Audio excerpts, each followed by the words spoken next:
Hey everyone, with my mouth open. What do I say next? I want to offer a quick shoulder with free weight workout for you. There will be 3 or 4 exercises.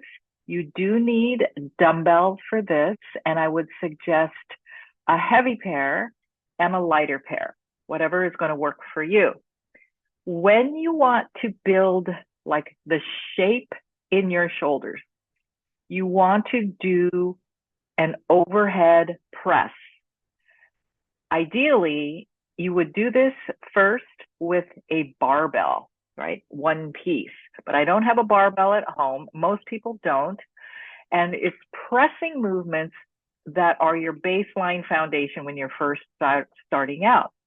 So for shoulders, it's the shoulder press. For your chest, it's the chest press, that kind of a thing. I'm going to start with 10-pound dumbbells. These are pretty heavy, all right? And I'm standing to do this. You can also sit. If you sit, you really, in the weight room, you do have your back supported, all right? I'm going to first hoist the dumbbells to my shoulders. You traditionally face the palms away from you, but you can also face the palms toward you. The rotational position in the shoulder joint is a little easier in the palms in position. All right, so here we go. We're just going to press up and lower. I personally like to inhale and exhale, but you can also exhale and inhale. That was 3. This was 4. You want to do at least 8. 5, 6, 7, and 8. All right. I will suggest you rest approximately 30 to 60 seconds between your sets. And if you're really trying to build that shape, the cap at the shoulder, go for at least 3 sets. If you can do 4, good for you. All right. One more time. I'm just going to do 2 sets, and it's 1, 2, 3, 4, 5, 6, 7, and 8. All right. That is overhead shoulder press. The second movement I'm going to do is a lateral raise. I'm using 5 pounds. Same thing. You can stand or you can sit with these. I don't have an 8-pound here at home. Normally, I do this with 8 or 9. 10's a little heavy yet for me.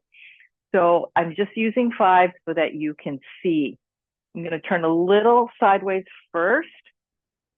So when you lift, you're not going straight to the side. Your hands are just slightly in front of you. So I, again, inhale and exhale. Micro bend in the elbow. Do this in front of a mirror so you can see that you are symmetrical. This is 4. This is 5. This is 6. This is 7. And this is 8. Whew. Shrug it out. Breathe. So that's called a lateral raise. You're taking it out to the side. If you have one arm that is significantly stronger than the other, acquiesce to the side that is not as strong. So take the range to the lesser side. That makes sense. Okay. Again, I'm going to turn sideways so you can see this. Maybe it's helpful. This is 1, 2.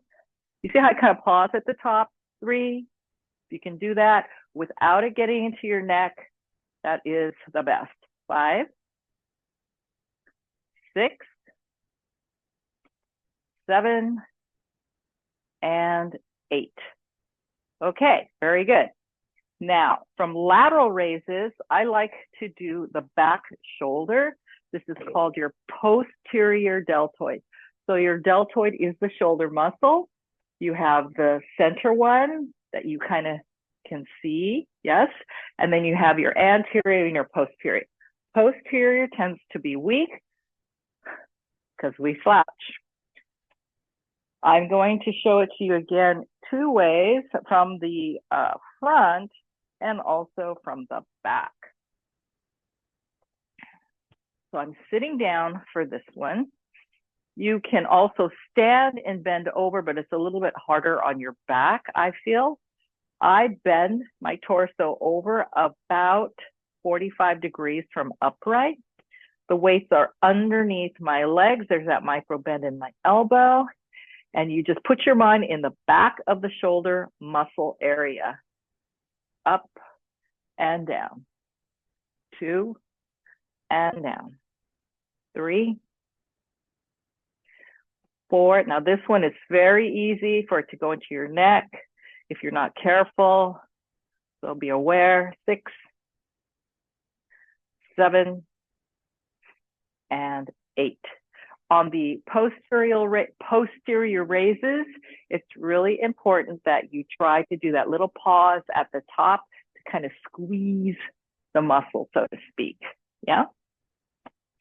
From the side, so that you can see this, I'm going to be on a little diagonal. Bend over. The weights are underneath. Here we go. 1, 2. You'll feel that you want to tuck your chin down. Be careful of that. 5, 6.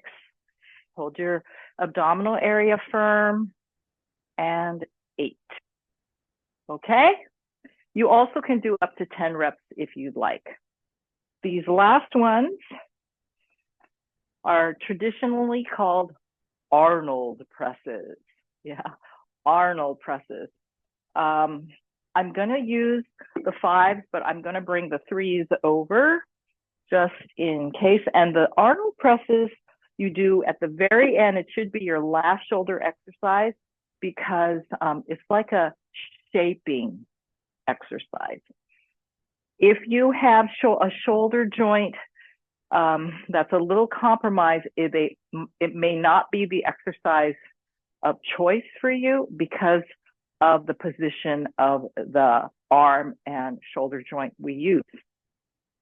So you're starting out here, they're touching at the bottom end of your weight, kind of right here in front of your solar plexus. You feel the weight in your biceps.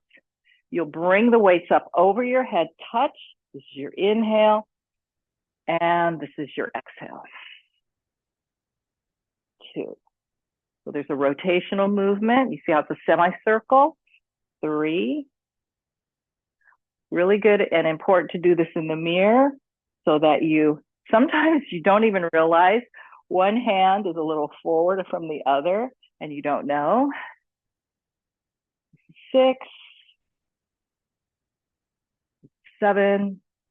Oh, good. I don't need the 3s today. And this is 8. Yeah. Take a break. I'm putting the weights. Actually, let's put them here. Gonna shake. You want your muscle to jiggle, okay? I know, ladies, we don't like that lower upper arm jiggling, but muscle actually should be loose, not all tight and stringy when you're not contracting. Yeah, okay. Your final move, we're gonna do just one more. Again, I'm holding in front of the solar plexus and I'm right over the crown of my head. This is 2. This is 3. This is 4. 5. 6. 7. Last time. 8. Beautiful. So those are your 4 shoulder basic dumbbell exercises. Be aware of your head and neck alignment. I'm doing a quick stretch here. Shoulder is down. Remember, you retract the shoulder blade a little bit. You'll feel that right across the top of your deltoid. Drop your shoulder blade down. And there you go. I hope you enjoy that. Take care, and I'll see you on the screen another time.